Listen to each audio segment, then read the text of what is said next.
Hello everybody and welcome back. I am Carrick, and we are continuing on this beginner playthrough for Europa Universalis 4.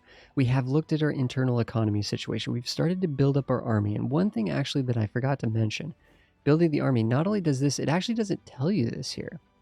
Kind of decisive, or deceptive, I mean.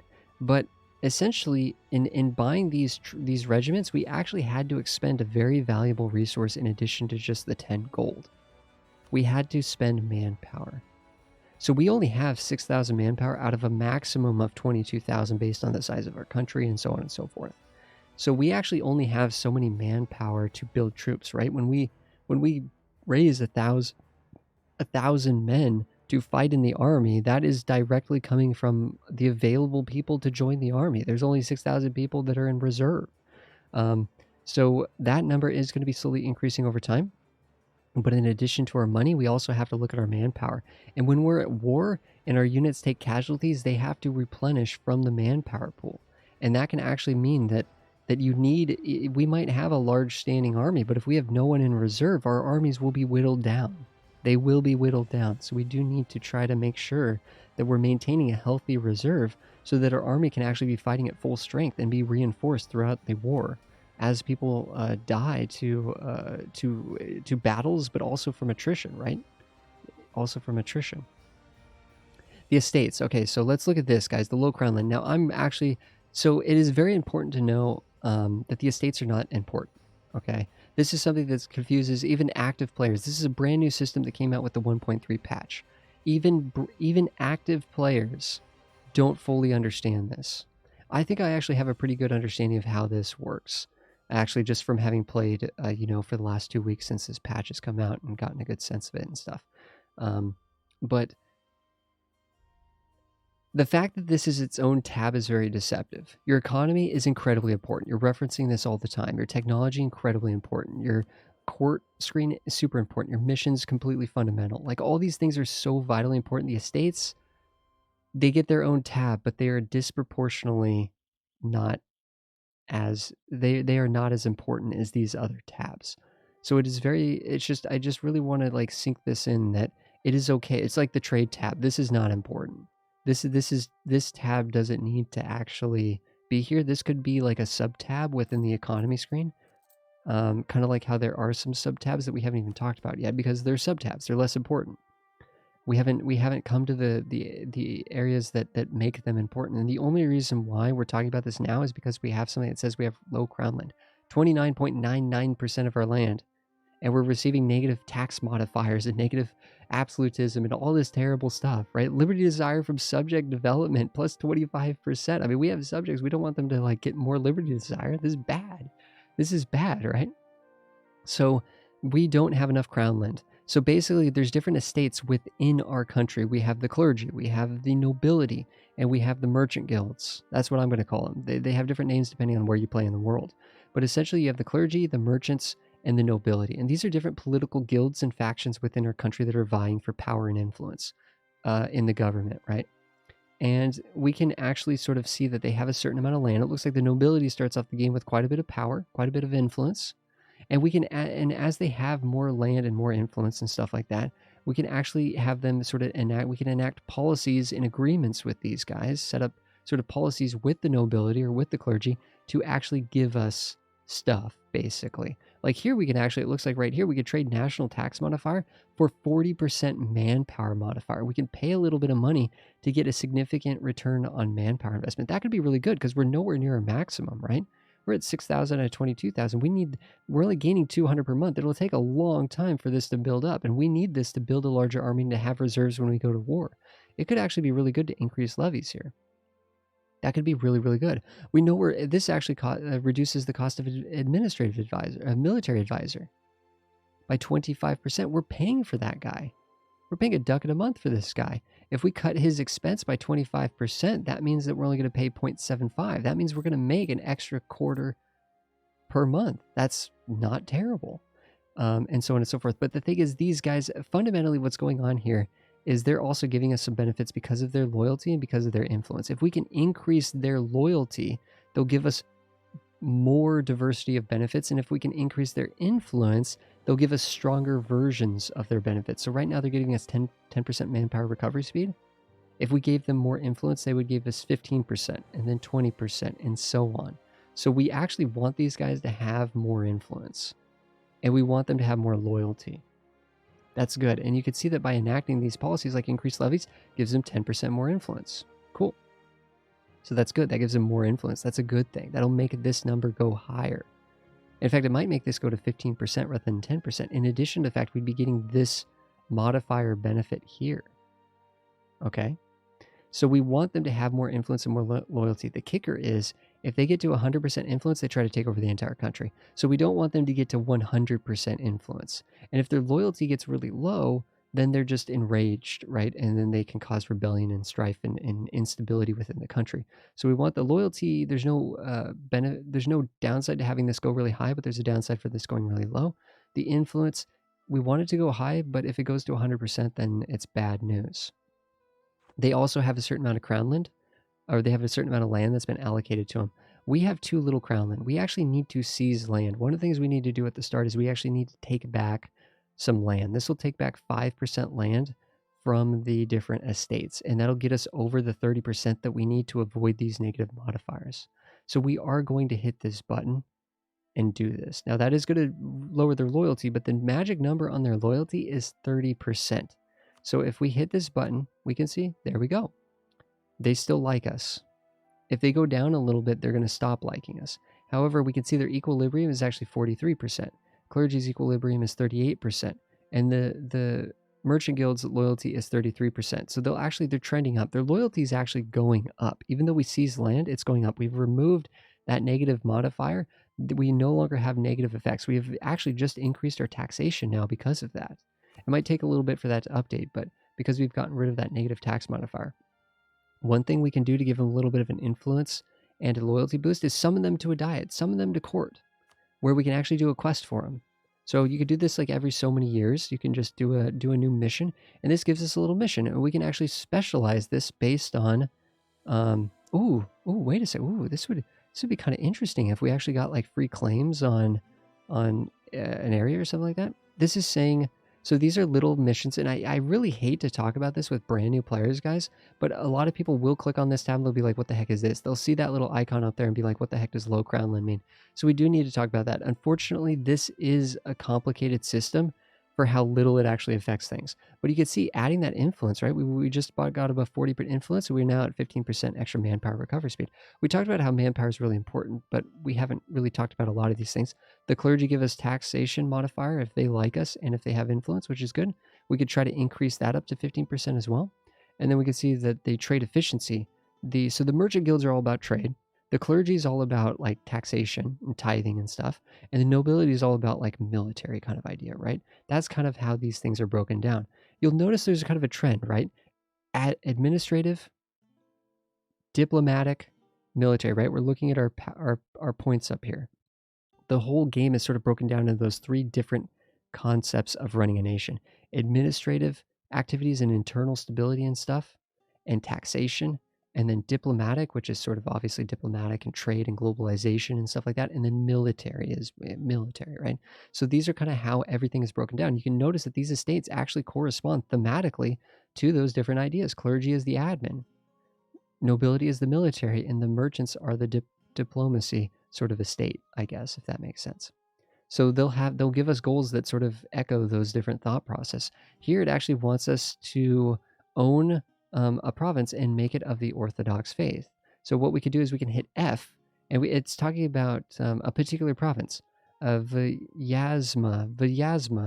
So we can hit F to bring up the search, and I'm going to type Vyazma, and we can see, oh, there it is. Click on it, and it's going to take us, oh, it wants us it wants this, oh, okay, is owned by a country of Orthodox faith. Okay, so this is an Orthodox province, right? We know that in the religious map mode. This is Orthodox. We're an Orthodox nation. Lithuania is a Catholic nation that controls Orthodox people. The clergy is telling us, hey, this land, this is our people. These are our sort of, our flock. This is part of our flock, right? Our religious flock, or so to speak. And these people are being oppressed under a Catholic nation, under a Catholic state. So we need to go and take this land. The clergy wants us to conquer this land from Lithuania. I don't think we're really that interested in attacking Lithuania right now. Build up manpower reserves. That's what the nobility wants us to do. We do want to do that. However, if we go to war, this will auto fail, which is kind of a problem. So we actually are going to be going to war soon against Novgorod. So I don't think we'll have time to build up to 75% manpower. It actually takes a long time to get there. It takes 10 years to get to full manpower if you're at 0. We're not actually literally at 0, but it would take us about 5 years to build up our manpower. We don't want to wait that long. We want to attack Novgorod before then. So we're not actually going to be able to help the nobility in this case, but we might be able to help the burghers or the merchant guilds, right? They want Nizhny Novgorod to be base production of 7. Okay, so they want us to develop our country. Where's Nizhny Novgorod? Nizhny Novgorod. How's it spelled? So we can bring up the Niz. There it is. Nizhny. There it is, over here. Okay. So they want the base production of this province to be 7. So we haven't talked about developing provinces, but you can actually spend points. You can spend diplomatic power. In this case, it's saying it's going to cost us 61 diplomatic power to raise this to 6, but they want us to click it 2 times and go to 7.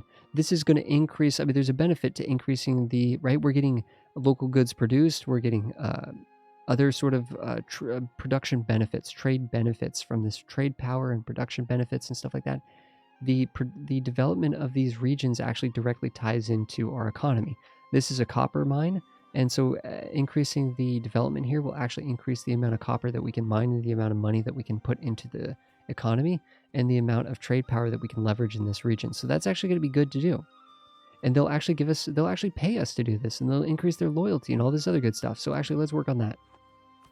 Just because I think, to be honest, it's the best of the options, and we have 20 years to do that. We have 20 years to save up a little bit of our diplomatic power to develop this province and make it a little bit more production heavy. Give it a little bit of a production specialization here. So we actually talked about how we can actually spend these power points not only to get new technologies, not only to potentially get military leaders, right? But we can also spend these power points to build up our internal provinces, to make them more wealthy, to make them more rich, to make them more powerful, to have them be more useful to us as a country. So we can actually grow our country within by using these points to grow our country within, rather than just conquering other people's land. Because, like, for example, this land right here, this province right here, if we took it from Novgorod, it's 7 development, right? That's a certain amount of taxation, that's a certain amount of production, that's a certain amount of manpower from this province that we get per year. Or we can actually just take this province and we can add 7 development and make this 20 development, right? It's a different process, but it's actually a similar result. In fact, there's actually reasons why getting this up to 20 development would be better but more costly than just taking land from others. Anyway, so we've talked about the estates. The estates are fine. We've summoned a diet. We have an agenda going. We can work on that. We have 20 years to finish that. We seized the land so that these guys won't be upset with us. Now we could just go through and sort of add privileges. We could just give the clergy privileges, trying to give their influence up and their happiness up. It does lower absolutism. We do not need to worry about this. This is something that takes effect in 200 years, like way later into the game. Literally 200 years into the game, this will take effect. We do not need to worry about that. Just looking at sort of this playthrough. We can actually reduce the cost of administrative advisors. That seems good. It does mean that it will cost more to increase stability. We haven't talked about increasing stability. But we can boost our actual literal... We haven't talked about the stability stat, right? But this is a way that we can actually just sort of pay administrative power. Oh, a reason for... a use for administrative power, right? We can pay administrative power to increase stability. But at 0, we're right even. We don't have a positive stability. We don't have a negative stability. I think we're okay right now. I think we do want to do this. This will make our advisor cheaper. So if we go back, we'd see our advisor is now cheaper per month. So we're saving money. If we go to our economy, we can see we're making more money here. That's good. We could reduce the missionary maintenance cost to increase influence there. That actually could be good, although we're not actually converting anything. But eventually, as we conquer land, we might need to convert it from Sunni or whatever. So increasing or decreasing the cost of missionaries to go out and do their job makes sense. Just gives them more influence. Really what we're trying to do is get their influence higher, because if we can get their influence higher, they might be able to give us more taxation. Oversight by the clergy, okay. Increases their loyalty by 10, increases their influence by 10. It doesn't do anything. There's no modifiers here. It just makes them happier. It explicitly just makes them, there we go. We have now gotten 15% national tax modifier. If we look at the equilibrium for their happiness, we'll see it's much higher as well. Uh-oh.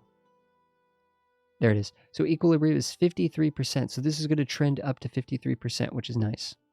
Let's click on the nobility here and hit some stuff that looks good. These are tricky. The reason why I'm avoiding these is they reduce our crown land. You got to be very careful. We're barely at 34% crown land. We do not have spare crown land to give away without taking penalty. So we can't actually give them this. We can't give them this, even though these are amazing, right? Monthly military power projection, that's incredible. That's incredible. But we don't have 10 crown land to give away. I think we do want to do this, right? I think we want to pay a little bit of money. We're going to lose some taxation, but we're going to get significantly more manpower. That's going to be good. Military advisor cost reduction. We do have a military advisor right now. This is interesting. Strong duchies. Diplomatic relations +2. We haven't talked about diplomatic relations, but it's kind of like, well, CareX, why don't we just ally everybody that wants to ally, right? Why don't we ally these little nations in here that are willing to ally us? Well, you only have so many diplomatic relations. We only have so many diplomatic relationship slots. We're trying to build an alliance with Poland, but guess what? We're at 5 out of 5. Now, we can go over that number. We can get an alliance with Poland. However, if we actually get an alliance with Poland, we'll be at 6 out of 5. We will actually take a diplomatic power penalty to maintain that extra alliance. We will be overexerting ourselves diplomatically. This actually will give us +2 diplomatic relations. That's really, really good, and it lowers the liberty desire in subjects. We talked about that a little bit, how liberty desire needs to stay below 50%. Some of these guys are kind of getting close to 50. That actually really could be good. Strong duchies could be really, really good. So that'll sort of hammer them down, or hammer down the liberty desire a little bit for our, there we go, -10 in all of our subjects, and it gives us 2 more diplomatic relations. That's so strong. That's so strong. There you go. Really, really cool. So we got the nobility kind of situated there. We could do up to 4 of these. We could do the right of council, but I might save this slot in case we want to get one of these other ones in the future. So we're not going to worry about them anymore. We got the burghers over here, or the merchant guilds. We could see what they're willing to do for us. Yearly prestige at the cost of national tax modifier. We haven't talked about prestige. It's good, but I don't know if we want to lower our taxation by 5% just to get a little bit of prestige. We actually are not paying for a diplomatic advisor yet, but presumably we will in the future. I don't know if we need to get that right this second, though. We could just make them happy, and since there's not many other good options here, maybe we do that. Enforce interfaith dialogue. Increases the tolerance of heretics and increases the tolerance of heathens. So it'll make these guys more tolerant. We'll be more tolerant towards these Sunnis down here if we do that, and I'll get rid of this and rest. Totally a valid option here. But I don't think we have much of we don't have an issue right now with, and it is going to lower the loyalty equilibrium for the clergy, which I don't know if we want to do that. I don't know if we want to upset the clergy. So I think for the most part here, we're actually going to not click that button, but we might need to in the future if we're noticing a lot of unrest with future Sunni conquests, right? As we conquer into these lands down here, we'll be adopting Sunni people into our country, and that will create a lot of instability. But I think for the most part, a lot of the stuff we don't need to do. Again, we don't want to lower trade efficiency here. This is just to take a bunch of loans and lowers our trade efficiency. I don't know if I love that. Right now, we don't need loans right now. Yearly naval tradition decay. We don't have a navy. We don't have a navy, so we don't have to worry about that too much. Okay, so I think we have the estates all situated, guys. I think we're ready to actually go here. We've looked at our economy. We're building some troops, but we're trying to save more money so we can build more troops. Making 6 ducats a month. That is fantastic. We are building a spy network with Novgorod. That's really, really good. I think we are actually ready to unpause the game. And I'm going to just use spacebar to pause and unpause the game. We're at speed 2 right now, and we can let it roll. We are using a diplomat right now to butter up Poland. However, we might want to pull that back and actually get some royal marriages with our subjects. I wonder if our subjects might send us royal marriage requests. Let's let it roll. Let's see what's going on. We also, okay, the game is rolling. Time is moving. It's the 18th. It's the 19th. It's the 20th of November. Time is moving. Let's speed this up a little bit. In fact, actually, we could actually even go up to speed 4. But time is moving here. What we could do is we could keep an eye on our enemies, so to speak. Like, what is going on with Novgorod right now? What is going on with Novgorod? Do they have diplomatic? Oh, looks like Lithuania's got an alliance. Ooh, Lithuania's got an alliance with Scotland. They got an alliance with Aragon. They got an alliance with Stettin.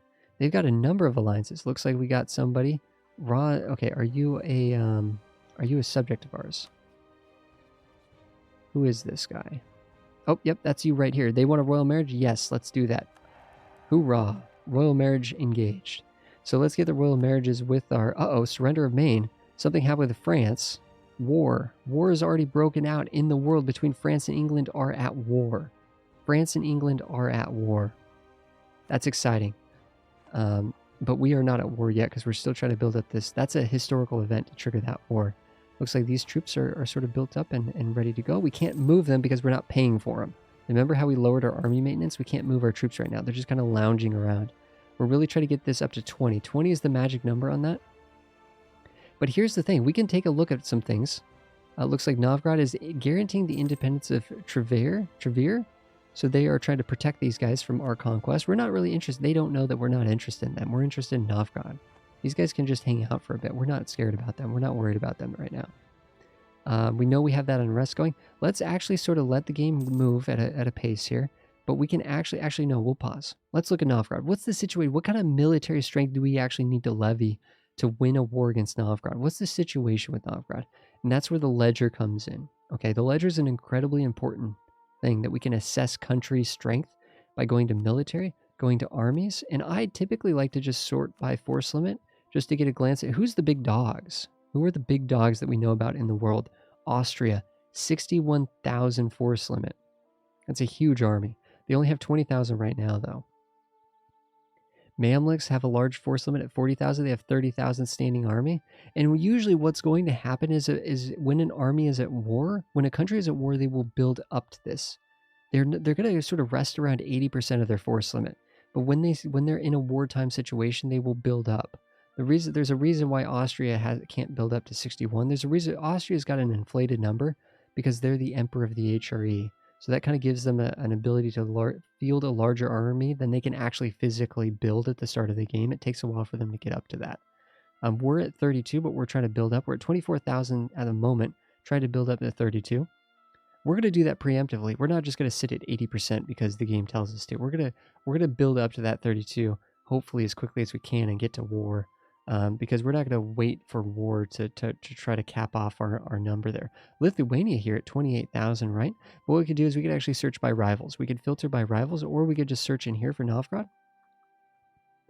And we can compare it. It'll always show you your own country just for comparison. So Novgorod has 10,000 manpower in the reserves. We only have 8,000 in reserves, but they only have 13,000 troops. They can build up to 18,000, but we are significantly more powerful than them, one-on-one. But it's possible that Novgorod can get allies. And when they get allies, we can assess the strength of those alliances. If we just look at all of our rivals here, though, clear out our search filter here, we can look at Kazan. They have 19,000 force limit, 14,000 troops, standing army, 12,000 in reserve. So having more dudes in reserve mean they can build up to their force limit faster and more effectively, and they'll have guys to replenish the line. One of our issues is if we actually built up to our force limit, we would be depleting our reserves to do it, right? We'd have to spend this 8,000 manpower to build 8,000 more troops. And then we'd have no one in reserve. So we might not actually push up to 32 that quickly, but I think we probably do maybe, I don't know, we might not actually need to push up to 32 right away, but I think we at least get maybe a few more right now that we have the money to do so, right? It's 10 ducats per. So we're just going to spend the 30 ducats that we have to build up our army a little bit more, keep letting it roll, but we are significantly more powerful. This is what I was talking about. We are more powerful than these nations around us. So they're not suicidal. They won't attack us if they know we're more powerful than them. What they're going to try to do is build alliances and sort of team up with other nations to fight against us in a unit. But it's important to remember that we have subjects, right? We have Perm. Perm is 4,000 troops. They can build up to 5,000. And then we have, Polskov or whatever. And they can build up to 5,000. So on and so forth, right? We could go through. It's sad that they don't have a, like it says allies, but it doesn't show your subjects as in the ally tab. That kind of bums me out. They need to fix that. Because it'd be cool if we could see our subjects a little bit easier than searching for them individually. I can't remember all these little guys. We do have a lot of subjects at the start of the game. We're letting the game run at speed 3. It's just kind of cruising. We can go to speed 4. We can just let it run. And as we get closer to 15,000, we can start paying for our troops. We can start getting our forts online. We can start moving and positioning ourselves for war. Because what we're going to want to do is we're going to want to take our armies and put them on the front lines. We're going to want to get ready. There we go. We're at 50. Let's get up to 50. Let's start doing it. Let's start paying for the armies. We're paying for the armies. We're making way less money per month, but we are paying for the army. Let's get the forts online. Let's get the forts online so we can see that the garrison is going to start building here. It's going to take a few months for this to start building, but we are building up. We can start moving our troops. So we have 4. We could do a couple stacks. Let's actually get 2 different sort of stacks of units, right? Let's get a 15,000 stack and put them over here. Actually, you know what? Let's make it a little bit bigger than that. Let's do 17,000. Let's do all these loose guys and get them all stacked up here. One thing I'm noticing as I move to here, I'm checking the supply limit. The supply limit here is 18, so we could put 18,000 troops here. And this is going to add up to about 17,000 total. Let's get these guys into position over here and start lining them up on the border between us and Novgorod. There we go. We are at 20. We are at 20. Let's get a claim on Novgorod. So there's a few different ways we can do this. We have got 20 spy network. Okay. We can go to Novgorod's diplomacy screen, go to the covert actions and hit fabricate claim. And that'll show all these different provinces. It'll show that Novgorod's the highest development province. We definitely want this one. We also need this one to form Russia. So we totally want this one. We should absolutely claim Novgorod. However, if we didn't know which one we wanted to claim, we can actually do it instead of doing it from this just random menu here, which it does highlight. Keep in mind, if you hover over Novgorod or click... Oh, I thought it was highlighting it. Maybe it doesn't. This just highlights Muscovy as a whole, or Novgorod if we hover over Novgorod, or we hover over Muscovy. It highlights our country borders. Anyways, what we could do is we could actually just click on the provinces themselves and just look around and poke around. 20 development, a very rich, beautiful province. We definitely want to claim on that. And we can click on these other ones. In fact, Novgorod's also a trade center. We can see down here it's a market town. It's a trade center, which means it has disproportionately more value for controlling this trade, which makes sense because this trade node is called the Novgorod trade node. Novgorod trade node. So naturally, this is a very influential and powerful province in this region. So let's get the claim. We can actually click and fabricate claim from this section directly. Okay, there we go. We have a claim. We now have a casus belli. We have gained conquest casus belli against Novgorod. They hold provinces that we have claims on. Take Novgorod. So we have a reason to go to war. We're going to pull back our diplomat. Pull back our diplomat here. I think there's a few things we're going to want to do. But we could continue to build up more claims, right? We don't have to stop with Novgorod. We could get a claim on this one and this one and this one. And if we wanted to wait that long, we would, right? If we wanted to wait that long, we would. But what we could do now is we can go to Novgorod, go to diplomacy, scroll all the way to the top and hit declare war. They have no allies. They have not... Enemy has no allies. They have 13... It summarizes down here. They have 13,000 dudes. But it does say that they have 11,000 in reserve. So they have a total of 24,000 men that are willing to fight in their ranks. We have 100,000 between all of the manpower reserves of all of our subjects combined, and the combined force of all of our subjects combined is 42,000, right? 34,000 infantry, 8,000 cavalry, significantly more powerful. These guys have no alliances. They have no alliances. We actually have a few different casus bellis. We have a different causes for war. We could do a reconquest war for Velsk. We could do a conquest war for Novgorod, which we know we want to do that. And we could also just humiliate rivals. So you actually always have a reason to go to war with your rivals. If we go to Great Horde, boom, casus belli, humiliate rival. But we're not allowed to take land with this. We are fundamentally, it looks like there's actually wars broken out between these two. We could actually assess that and see what's going on there. We're not allowed to take land if we do this. It says the following peace options are disabled. Conquest of provinces. This is basically, we just go and beat them up and humiliate. We literally humiliate them. And that gives us a bunch of prestige. It gives us power projection, and it just sort of weakens their economy. We can steal power. We can steal monarch points from them. So there's a lot of really good reasons why you might want to do that just for fun. But for the most part, you can't take land. So it's a little bit of a weaker CB. Lithuania, we have no reason to go to war with Lithuania. If we declare war on Lithuania, bad news bears. We have no casus belli.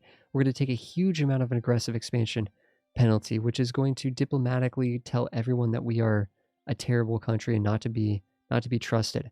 We are going to lose stability issues. Our own people internally, our own country is going to be like, what the heck? Why are we going to war with Lithuania? We don't have a reason to go to war with these people. Our military is going to despise us. Our people at home are going to despise us. We're actually going to have internal issues. We're going to have external diplomatic issues too. Aggressive expansion represents diplomatic strife. Stability represents internal strife, right? So we do not want to just willy-nilly attack Lithuania with no reason for war. But Novgorod, we have a reason for war. We're going to take Novgorod. That is going to be our goal. And that's going to set the war goal, actually. And we are going to do this when we feel comfortable. We don't want them to get any allies. We don't want them to get an alliance. So the time is ticking right now. We want to declare as fast as possible. But we're letting our troops get on the border and sort of solidify themselves. One thing we can do to also look at is we know they don't have any allies. We can go back to their diplomatic screen, but it tells us in that screen they have no allies. They're guaranteeing these guys' independence. That's not the same as alliance. Tavir doesn't care about Novgorod. Novgorod's caring about Tavir. It's a one-way relationship, unfortunately, for Novgorod here. But even if they did join and ally Novgorod, it wouldn't matter because these guys are relatively small, right? And they wouldn't make a big difference here. We can see actually with Great Horde, if we go diplomatic screen, we can see they're fighting with Nogai, teamed up with Nogai against Kazan. So Kazan is getting ravaged right now. That's what this is. This is literally the Great Horde marching into Kazan, sieging provinces, taking over land. And Nogai's doing it too. And we're going to be doing that here in a second against Novgorod, hopefully. But right now we can see that they don't have any, there's no one in blue. There's no alliances. We can see with Poland, Poland has an alliance up here with Mecklenburg. And Lithuania is actually now, a historical event has happened. Poland has created a personal union over Lithuania. Poland has created a personal union over Lithuania. What we might want to do is we might want to royal marriage Poland. Poland's looking a little bit more powerful now that they've politically taken over Lithuania's country. So this is one blob. This is one unified sort of conglomerate here that is now a major player in this region, a very powerful sort of combined unit of countries, right? So it's not, if we were to attack Lithuania, we'd have to fight Poland. It's now Poland, Lithuania, and Muscovy all together fighting as one. Just like we're fighting with all our little vassal subjects here. So let's unpause. Let's go down to speed 3, though. Let's get our troops on the border and get them ready. It looks like Novgorod's actually sent their army that was here, and they've actually retreated up. They're trying to retreat. They know that we're coming for them. The AI is not dumb. The AI knows we're coming for them. Our dudes have recovered their morale. It's very important. Again, we weren't paying for them, right? We have to pay for them for a few months in order for their morale to come up. That morale is their hit points. It's their willingness to fight. So their morale has recovered. It's full green bar right there. It's hard to see, but you can always go up here and look at that. And we can see that it's 2.57 out of 2.57. They're at full morale, ready to go. Every month you get a morale tick. They gain a little bit of morale, assuming that you're paying for them, right? Assuming that you're paying their bills. And we can actually do now. They have not gotten an ally. It is near the early part of the month. It is time for war. But the one thing I'm going to check beforehand is where are Novgorod's fortifications? Because those fortifications are going to prevent our movement. And it looks like they have a fortification down here. They have a fortification right here. And this is a fortification that's owned by Sweden. So these are the only two fortifications that I can see in Novgorod, is these two down here in the south. There's nothing defending this land up here, so we'll be able to siege and move around this land with a lot of ease and freedom. But down here, we're going to have to actually work on sort of sieging down Novgorod proper. Our leader does not have a siege pip, so our leader is not particularly good at sieging. This leader over here will assign Dmitry to the smaller unit. They're going to be the more mobile unit, and they'll be able to move around and hopefully do a lot of damage. You know what I'm actually thinking, though? I'm actually thinking it might be beneficial to take one of these cavalry, move them over here to the shock and awe group, because these are the guys that are going to be moving around looking for a fight.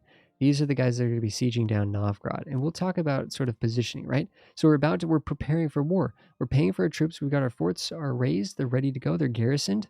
Our troops are paid for. Their morale is high. They're ready to go. We've checked the strength of the enemy, which we're overwhelmingly more powerful than them. We've got our casus belli. We are ready to declare war. And now we're going to sort of like in the next episode, we are at war. We are in a state of war. Country is at war. And we've completed that mission. We've completed that mission.